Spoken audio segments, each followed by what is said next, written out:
Good evening students. हमारे साथ मोहित त्यागी sir हैं। आप सब लोग मोहित त्यागी सर को जानते हैं। मोहित त्यागी सर, आप कितने टाइम से बच्चों को जेई की तैयारी करा रहे हैं? हम दोनों साथ में आईआईटी दिल्ली में थे, सेम बैच। मैं कुमाऊं हॉस्टल में होता था, आप ज्वालामुखी हॉस्टल में होते थे, जो करीब एक दूसरे से 30 मीटर दूर है ना? तो बिल्कुल। आपने right after IIT you have been preparing students for JEE. Exactly. Hello everyone, first of all जैसे आईआईटी खत्म हुआ था उसके बाद जो मतलब मेरी की जिस कंपनी में जॉब लगी थी उन्होंने 2-3 मंथ के लिए बोल दिया था कि डिले कर दिया था सोकर। Correct. I thought as an experiment कि चलो पढ़ा के देख लेते हैं इस मीन वाइल। और जेई की तैयारी करी है तो शायद कुछ एक्स्ट्रा करने की जरूरत नहीं पड़ेगी, ऑन द फ्लो सीधा ही पढ़ा सकते हैं। बट जब मैंने टीचिंग करना स्टार्ट किया तो I started liking it a lot. और फिर मेरे को इंडिया में भी रहना था तो मैं तो 2001 से ही हूँ इस फील्ड में। फिर मैंने कोटा में भी 10 साल पढ़ाया और फिलहाल मैं जयपुर में बेस्ड हूँ। तो टोटल मिला के 24 ईयर्स हो गए मेरे को जेई मैथमेटिक्स पढ़ाते हुए, टू वाह, बी। जबरदस्त। और जी। अब आप जयपुर के अंदर, मेरा जहाँ पे घर है उसके पास में त्रिवेणी नगर, जहाँ पे काफी सारे कोचिंग्स हैं, वहाँ पे आपका कंपटीशन नाम का कोचिंग इंस्टीट्यूट है। That is the name of the institute. बिल्कुल बिल्कुल, वहाँ पे हमारा ऑफलाइन सेंटर एक ही है जयपुर में। और बाकी ऑनलाइन भी है, हमारा यूट्यूब चैनल भी है वैसे एक। उस यूट्यूब का चैनल का लिंक स्टूडेंट्स वीडियो के डिस्क्रिप्शन में है। तो मोहित सर, सवाल आपसे ये है, आप मैथ्स पढ़ाते हैं। हम्म। जेई मेंस एनटीए बनाता है और एनटीए ही नीट एग्जाम बनाता है, राइट? अब क्या है, स्टूडेंट्स ने सुना है यूट्यूब पे कि the paper was very easy, और हमने देखा है कि जेई मेंस के क्वेश्चंस का level over a period of time धीमे धीमे डाइल्यूट हुआ है। तो फिजिक्स और केमिस्ट्री के पर्सपेक्टिव से आपने अपने जो को फाउंडर्स हैं जो फिजिक्स और केमिस्ट्री पढ़ाते हैं, या स्टूडेंट से क्या सुना है, what was the level of the paper this year? मतलब इस साल जो पेपर का लेवल था वो लास्ट ईयर से थोड़ा सा बेटर ही था। मतलब ऐसा नहीं था कि बहुत इजी हो गया हो। लास्ट ईयर जैसा सही था। इनफैक्ट इस साल I would say couple of surprises भी थे कि कुछ कुछ चैप्टर से जो यूजली निगलेक्टेड चैप्टर होते हैं, क्योंकि अगर आप यूट्यूब पे जाओगे तो बहुत तरह का ज्ञान देने वाले आपको बाबा मिल जाएंगे जिन्होंने शायद खुद कभी नहीं दिया हो, या अगर दिया भी होगा तो एक बार जेई दिया होगा, उनको ऐसा एक्सपीरियंस तो नहीं होता कि सेलेक्टेड चैप्टर्स करके चले जाओ। But that is not the thing. तो प्रिपरेशन तो आपको थॉरोली करनी पड़ेगी, उसमें कुछ इजी और टफ का होता नहीं। यूजली पेपर देने के बाद बच्चा बोलता है कि मेरे बहुत इजी था, इतने मार्क्स आ जाएंगे, बट जब मार्क्स आते हैं तो काफी नीचे चला जाता है। तो इस साल की अगर हम बात करें तो आईटी जेई का वैसे 3-4 साल से पैटर्न ये है कि फिजिक्स और केमिस्ट्री रिलेटिवली काफी इजी आता है, मैथमेटिक्स अच्छा खासा आता है, ठीक ठाक आता है। मतलब उसमें लेंदी क्वेश्चंस भी होते हैं। जैसा हमारे टाइम में आता था वैसा तो नहीं आ सकता, उससे तो बहुत ही ज्यादा डाइल्यूटेड आता है ऑफ कोर्स, क्योंकि अभी तो इन्हें लाखों बच्चों को हमने अ, तो 2 बार भी दिया था। हाँ बिल्कुल, हमने 2 बार भी किया था। बट बिल्कुल सर। फिजिक्स का पेपर स्पेशली इस बार ट्रिकी था, मतलब थोड़ा सा ऐसा इजी नहीं था कि जितना लास्ट टाइम था। और इस बार एक चीज और है कि जो नंबर ऑफ क्वेश्चंस थे वो लास्ट टाइम तक जेई मेंस में क्या होता था कि लास्ट के जो 10 क्वेश्चंस हैं इंटीजर टाइप, उसमें से 5 ही करने होते थे। तो बच्चा वो कहीं ना कहीं से ढूंढ ढांड के काम चला लेता था, मतलब एक दो चैप्टर उसने कम भी किए हो तो भी वहां से उसे कुछ माल मसाला मिल जाता था। इस बार वो नहीं है, इस बार 5 में से 5 क्वेश्चन करें तो मेरे हिसाब से इस बार तो कट ऑफ थोड़ा सा नीचे जाएगा, मतलब लास्ट ईयर के कंपैरिजन में काफी नीचे जाना चाहिए। तो आप ये कह रहे हैं कि पहली चीज, पेपर का लेवल पिछले बार के मुकाबले बेटर है, पर क्या पिछले बार का पेपर बहुत ही बेकार था? नहीं ऐसा फिजिक्स नहीं। केमिस्ट्री आपका में। एक दो शिफ्ट में ऐसा हुआ था कि थोड़े से मार्क्स अनएक्सपेक्टेडली थोड़े से हाई चले गए थे, बट वो केवल एक ही शिफ्ट में हुआ था ऐसा। लास्ट ईयर भी मतलब ऐसा नहीं बोलेंगे बहुत इजी पेपर है, मतलब अब इजी और टफनेस तो एक सब्जेक्टिव चीज हो जाती है कि कौन किसको कैसे डिफाइन करता है। बट ये है कि अगर आपको थॉरो नॉलेज नहीं है तो आप परफॉर्म नहीं कर पाओगे। मतलब इवन इफ पेपर इजी आ रहा हो, यू नेवर नो कि कौन से शिफ्ट में किस चैप्टर से ज्यादा क्वेश्चंस आ जाएं, किस तरह के क्वेश्चंस आ जाएं। तो पेपर इजी नहीं बोलेंगे। तो आपने कुछ चीजें बताई जो मैं स्टूडेंट्स को बोल देता हूँ वापस। सर ने एक चीज ये बोली, that you have to be thorough with all your chapters. आप यदि ये अज्यूम कर रहे हैं, आपने कुछ पास्ट ईयर एनालिसिस कहीं पे देख लिया कि ये वाला चैप्टर छोड़ जाओ, वो वाला चैप्टर छोड़ जाओ। मोहित सर, मैं आपको बताऊं, नीट एग्जाम तो और भी जबरदस्त है इस सेंस में, क्योंकि वो 2 स्टेज नहीं हो रहा, 1 स्टेज ही हो रहा है। तो एग्जैक्टली। उसके अंदर होता क्या है कि आपने एक क्वेश्चन, और मैंने ऐसे जनरली पेपर नहीं देखे जिसमें कोई भी चैप्टर से क्वेश्चन नहीं आएंगे। तो आपने एक या दो क्वेश्चन छोड़ दिया तो सीधी आपकी रैंक है ना, कुछ 15,000 टाइप है ना, गायब हो जाती है, because the cut off is so है। तो इस लॉजिक को एक बार वापस रिविजिट करते हैं मोहित सर। लॉजिक ये है कि जेई आसान था, नीट भी आसान होगा, और आसान पेपर को क्रैक करने के लिए आसान क्वेश्चन करने चाहिए, मुश्किल क्वेश्चन क्यों करें? तो इस लॉजिक में कहाँ पे फ्लॉ है? नहीं, मतलब ऐसा नहीं है पहले कि आसान क्वेश्चन करना चाहिए। जेई मेंस के लिए भी जिसको हम बोलते हैं ना कि एक मिनिमम लेवल तक तो हमें सारे चैप्टर तैयार करने चाहिए। तो पहली चीज तो हमें चैप्टर वाइज थॉर होना पड़ेगा, क्योंकि मतलब specially in mathematics you never know कि किस चैप्टर से टफ या इजी क्वेश्चन आ जाएगा। फिजिक्स को भी लोग आसान बोल रहे हैं, बट आई एम श्योर जब मार्क्स आएंगे तो उनकी फीलिंग थोड़ी सी अलग होगी, क्योंकि शुरू शुरू में लगता है कि हमारे हमने जितने भी क्वेश्चन किए हैं वो सब सही होंगे। पेपर उतना मतलब आसान, देखो अल्टीमेटली घुमा फिरा के आप कैसे ही बोलो, है तो ये रिलेटिव परफॉर्मेंस के बेस्ड पे ही आपकी रैंक आने वाली है। अब के आसान, जैसे मैंने बोला ना कि आपको अगर आसान लग रहा है और आपने कुछ क्वेश्चन कर लिए तो दैट इज नॉट सफिशिएंट। आपको सारे क्वेश्चन सही भी करने पड़ते हैं, और इक्का दुक्का जो टफ या ट्विस्टेड क्वेश्चन आ गया वो भी करना पड़ता है, तभी आप मतलब जेई के लिए तो टॉप 10,000 या 15,000 में बच्चा आएगा, तभी उसे एनआईटी में एक अच्छी सीट मिलेगी। तो बेसिकली मैं इसको ऐसे भी बोलना चाहूंगा, आजकल कुछ कुछ इंस्टीट्यूट ऐसे हैं जो बच्चों को सेटिस्फेक्शन लेवल अच्छा देने के लिए बहुत मतलब बिलो स्टैंडर्ड पढ़ाते रहते हैं पूरे साल। अब जब बच्चा बोलता है ना कि ये वाला क्वेश्चन तो है ही नहीं हमारे नोट्स में, ये वाला क्वेश्चन तो है नहीं, तो फिर वो ऐसी भ्रांति फैला देते हैं कि नहीं आसान आसान कर लो उससे हो जाएगा। बट वो जब रिजल्ट आता है ना तब बच्चे को रियली में समझ में आता है कि उसके तो कैरियर दाव पे लग गया इसकी वजह से। तो सही बिकॉज ये बात। रिलेटिव है, तो जितना बाकी बच्चों ने किया है उतना आपको भी करना पड़ेगा। मतलब इसमें कोई लीवे नहीं है कि बहुत इजी क्वेश्चन करके काम चल जाएगा, ऐसा नहीं हो सकता। फिनोमिनल है। तो इसमें एक जो आपका पर्सपेक्टिव है ना, जो बच्चों को समझने की जरूरत है, यदि पेपर आसान है तो सबके लिए आसान है। What will differentiate you from someone else? तो मुश्किल पेपर जो हमारे टाइम पे था, जहाँ पे हमें 3 पेपर 3-3 घंटे के फिजिक्स केमिस्ट्री मैथ्स के देने पड़ते थे। तो बेसिकली मोहित सर, आप ये बोल रहे हैं कि यदि एब्सोल्यूट पेपर होता तो बात अलग है, पर ऐसा नहीं है। पेपर में ये लिखा हुआ है कि 600 के ऊपर जितने भी बच्चों के आएंगे उन सबको गवर्नमेंट कॉलेज मिल जाएगा, तब तो आसान पेपर समझ में आता है।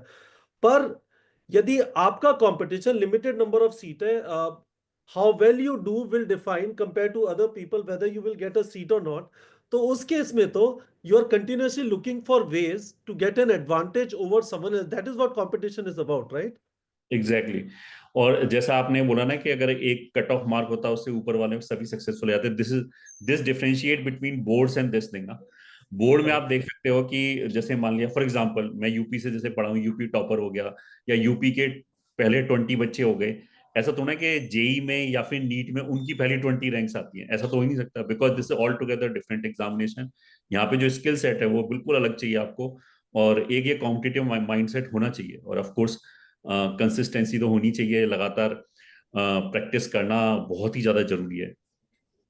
तो लार्जली हम ये बोल सकते हैं कि इसका मतलब ये नहीं है कि आप बीएससी एमएससी लेवल के क्वेश्चन करो, आप ऊट पटांग चीजें करो, बट सिलेबस के दायरे में एक सर्टेन लेवल। बहुत प्रिसाइज चीज मोहित सर ने बोली। I I again want to catch up on his words. उन्होंने कहा कि एक सर्टेन लेवल तो प्रिपेयर करना पड़ेगा, एंड ऑब्वियसली ऐसे भी स्टूडेंट्स होंगे जो दुनिया में जितने भी सवाल हो सकते हैं वो सारे कर लेंगे। That is fine. बट यदि एक एग्जाम की हम तैयारी कर रहे हैं, एक जेई या नीट के टाइप के एग्जाम की तैयारी कर रहे हैं, एक certain level is very very important. Because मुझे किसी ने फ्रेज बोला था, एक टॉपर ने, Mohit sir I want to tell you, उसने कहा exam is easy, exam preparation is not. है एग्जैक्टली ना? exactly, बिल्कुल। हाँ, तो मतलब प्रेपरेशन में आपको कंटिन्यूअसली खुद को पुश करना पड़ेगा, अपने वीक एरिया आइडेंटिफाई करने पड़ेंगे। उसके आपका क्या रेकमेंडेशन होता है वीक एरिया फिक्स करने के लिए? मैं आपसे ये जरूर पूछना चाहूंगा, हालांकि आप मैथ्स पढ़ाते हैं, तो उस सेंस में नीट एस्पिरेंट्स के लिए मैथ्स का पेपर नहीं होता, but when you tell someone कि अपने वीक एरिया पे फोकस करो, तो what is the way you focus on your weak areas? What is the way you fix your weak areas? मतलब हम तो बेसिकली मैथमेटिक्स में ना थोड़ा सा जो चीजें हैं ना वो टफर साइड पे रहती हैं, तो बच्चों को सबसे ज्यादा दिक्कत यूजली मैथमेटिक्स में होती है। काफी बच्चे ऐसे ही बोलते हैं कि हमने थ्योरी तो समझ में आ गया बट क्वेश्चन सॉल्व नहीं होते। तो उसमें तो हम यही बोलते हैं कि बिकॉज मैथमेटिक्स में थ्योरी के अलावा आपको मैनिपुलेशंस भी आनी चाहिए। तो एक तो चलो आपने थ्योरी पढ़ ली, समझ में आ गया, अच्छी बात है। बट अगर आप ज्यादा नंबर ऑफ क्वेश्चंस करोगे, एक्सपोजर ज्यादा होगा, तो आपके पास दिमाग में ज्यादा थॉट्स होंगे किसी भी क्वेश्चन को क्रैक करने के। तो अगर कोई भी बच्चे को किसी भी चैप्टर में यूजली फोबिया आ जाता है, मतलब वो साइकोलॉजिकल थिंग है, ऐसा तो कुछ नहीं है कि एक जगह उसका आईक्यू अच्छा काम करे दूसरी जगह काम ना करे, ये केवल साइकोलॉजिकल चीजें हैं। तो हम तो बोलते हैं अगर आपका कोई भी चैप्टर लगता है आपको जीरो से है, तो आप तो उसमें 50 से लेके 100 तक questions as a solve example पढ़ जाओ पहले, और फिर एक दो दिन बाद उन्हीं क्वेश्चन को करो मैथमेटिक्स में। डेफिनेटली 100% रिटेन नहीं रहेगा, but at least you will know how to, मतलब स्टार्ट ए क्वेश्चन, कहाँ तक जाना है, वो सारी थॉट्स तो होंगी। तो जिन जिन बच्चों को फोबिया होता है यूजली सब्जेक्ट में, या किसी चैप्टर में भी हो जाता है मतलब स्ट्रेंजली, तो उनको तो हम यही सजेस्ट करते हैं कि पहले एक बार थ्योरी पढ़ लिया, उसके बाद अगर क्वेश्चन से स्टार्ट नहीं हो रहा है तो पहले आप सॉल्व एग्जाम्पल पढ़ो 50-60 ना, फिर दोबारा उन्हीं को करो। तो उससे बहुत ज्यादा फायदा मिलता है बच्चों को, डेफिनेटली जो मेहनत करता है, कंसिस्टेंट रहता है, उसको बहुत फायदा मिलता है। मोहित सर, ये जबरदस्त चीज मैं आपको है ना हमारे प्लेटफॉर्म पे एक चीज दिखाना चाहता हूँ। ये हमारा प्लेटफॉर्म है, यहाँ पे जब हम क्वेश्चंस देते हैं तो हमने क्वेश्चन सेट्स बनाए हुए हैं। जैसे फिजिक्स पे जाएंगे हम्म। तो जैसे मोशन इन अ प्लेन पे गए तो हमने सबसे पहले क्या किया हुआ है, यहाँ पे एक एक चीज डाली हुई है जिसका नाम है absorb before you solve MCQs. तो इन वाले क्वेश्चन को अटेम्प्ट नहीं करना है, इनके सीधे सॉल्यूशन पढ़ना है सबसे पहले, सो दैट यू अच्छा। Get a sense of what it is going to. तो ऐसे कुछ भी अटेम्प्ट कर लो और उसके बाद आराम से इसका एक्सप्लेनेशन देखो, और उससे आपको थोड़ा सेंस आने की चालू होगा। जैसे आशुतोष नाथ सर हैं ये, तो यहाँ पे डिटेल एक्सप्लेनेशन इनको मिल जाएगा वीडियो के फॉर्म में। तो आप समझ में आया, और उसके बाद अच्छी तरह क्वेश्चन सॉल्व करने, राइट? मतलब आइडिया आपकी साइड पे मैथ्स में ये है, और मुझे लगता है फिजिक्स केमिस्ट्री में भी अल्टीमेटली यही होता है। आपने यदि प्रैक्टिस की है और आपको थोड़ा फील आ रहा है कि मैं कैसे घुसूंगा, you should not be Abhimanyu के अंदर घुसे और बाहर निकलने का तरीका नहीं आ रहा, क्योंकि you are working in a limited time, right? It is not an unlimited time of exam. बिल्कुल बिल्कुल बिल्कुल। तो मुझे ये बताइए, मैथ्स टफ आता है, पर उसी मैथ्स के टाइम पीरियड को रिलैक्स कर दिया जाए, लेट से 10 घंटे दे दिए जाए तो सब लोग सही कर देंगे, राइट? दस हाँ घंटे नहीं, दैट इज द चैलेंज। बिल्कुल बिल्कुल। टाइम लिमिटेड आता है, यही मेन प्रॉब्लम है मेंस के एग्जामिनेशन में। इक्का दुक्का क्वेश्चन होता है जो अभी भी आईक्यू बेस्ड आता है, मतलब वो क्लिक किया तो तुरंत कर जाए, नहीं क्लिक करे तो बच्चा बैठा रहे। But most of the question solve हो जाएगा बच्चे को, अगर 2 घंटे भी दे दिया जाए तो शायद। ठीक है। क्या आप स्टूडेंट्स को ये भी बोलते हैं कि हम यहाँ पे नीट में बोलते हैं कि आपका पेपर अटेम्प्ट करने का स्ट्रैटेजी ये होना चाहिए कि आप किसी भी क्वेश्चन को यदि 30 सेकंड में समझ में नहीं आया तो उसको गोला मार के आगे बढ़ जाओ, वापस आके अटेम्प्ट कर लेना, क्योंकि आपकी क्लॉक चल रही है। You should hmm. Not spend beyond a certain amount of time on any question. तो does this approach work in JEE as well? हाँ मतलब जेई में हम बेसिकली लगभग सिमिलर चीज ही बोलते हैं कि मतलब व्हाट आई सजेस्ट इज कि आपको पेपर में 2 राउंड लगाने हैं। फर्स्ट राउंड में आप केवल इजीएस्ट क्वेश्चन छांटने का मतलब ये नहीं कि पहले एक एक क्वेश्चन छांटना है, आप तो पढ़ते हुए आगे चले जाओ। पहला क्वेश्चन करेक्ट। पढ़ा, अगर मेरे को सारा कुछ दिख गया इस क्वेश्चन में क्या है, कितनी कैलकुलेशन है, 5 मिनट के अंदर हो जाएगा, तब तो आपने उसको अटेम्प्ट किया। वरना अगर आपको पढ़ने पे ये लग रहा है कि एक बार और पढ़ना पड़ेगा, पता नहीं इसने क्या बोला, तो तुरंत छोड़ दो उसको। क्योंकि हमारे यहाँ कंप्यूटर बेस्ड होता है, तो कौन कौन सा क्वेश्चन आपने किया है, कौन सा छोड़ा है, वो सब स्क्रीन पे रहता है, तो हमें ऐसा गोला पाने की जरूरत नहीं पड़ती। बच्चा करेक्ट। आगे बढ़ जाएगा। कोई क्वेश्चन उसे लेंदी लगा तुरंत छोड़ दो। फर्स्ट राउंड पहले कंप्लीट होना चाहिए। और क्योंकि नीट की तरह मतलब by the grace of God अभी तक तो ऐसा नहीं हुआ है कि हमें इतने ज्यादा मार्क्स पे परसेंटाइल आ रहा है। तो इसलिए ऐसा नहीं कि 100% सॉल्व होता है यहाँ पे, तो मतलब 200 300 में से 200 मार्क्स क्रॉस हुए तो एक रेस्पेक्टेबल रैंक मिल जाती है बच्चों को आराम से, ऑन एन एवरेज। तो मतलब ऐसा नहीं कि छोड़ने का मतलब ये है कि रैंक नीचे चला जाएगा। काफी क्वेश्चन बच्चे छोड़ भी देते हैं, मतलब 150 मार्क्स पे भी अच्छी 99 परसेंटाइल जिसको हम बोलते हैं वो बच्चों का आया हुआ है, तो दैट इज 50% मार्क्स। तो फर्स्ट राउंड में हम ऐसे होते हैं, पहले केमिस्ट्री किया, फिर फिजिक्स किया, फिर मैथमेटिक्स किया। केमिस्ट्री इसलिए किया क्योंकि केमिस्ट्री में बहुत सारे क्वेश्चन ऐसे होते हैं जो देखते ही हो जाते हैं, मतलब उसमें कोई कैलकुलेशन नहीं करनी पड़ती, और मैथ में हर क्वेश्चन में लगभग कैलकुलेशन करनी पड़ती है। तो फर्स्ट राउंड ये लगाया, उससे हमें एक डेमोग्राफी भी पता लग जाती है पूरे पेपर की कि कहाँ पे टाइम देंगे तो क्वेश्चन और करेक्ट किया जा सकता है। तो सेकंड राउंड में फिर वो क्वेश्चन उठा लिया तो अपने आप बेस्ट रैंक आएगी बच्चे की, जितनी प्रिपरेशन होगी उस पोटेंशियल के हिसाब से। तो मोरलेस एक जैसा ही मेरे को आइडिया लगाई। स्टूडेंट्स, आप लोग के सामने one of the most celebrated educators of India Mohit Tyagi sir है। हमने बहुत सारी चीजें इनसे पूछी। जेई मेंस वाले बच्चे देख रहे हैं, ही इज ऑब्वियसली मैथ्स के लिए he is very very famous. जो नीट वाले स्टूडेंट देख रहे हैं, you will hear a lot of good things. मेरे हिसाब से इस वीडियो को आप वापस देखिए, एंड मैं समराइज कर देता हूँ। चैप्टर वाइज थॉरो होना है, मोहित त्यागी सर ने ये बोला। जब मार्क्स आएंगे तो हो सकता है जो पेपर आसान लगाओ। मोहित सर का सेंस ये है कि पिछले बार के मुकाबले पेपर का लेवल एक्चुअली बेटर था।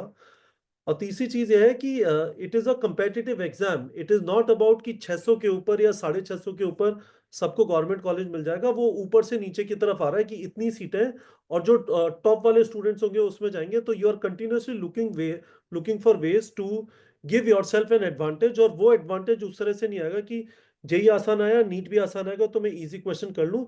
You are continuously trying to improve your skill by doing better quality question, जिससे आप एग्जाम के अंदर बेहतर परफॉर्म कर पाए। तो Mohit sir, any final word from you?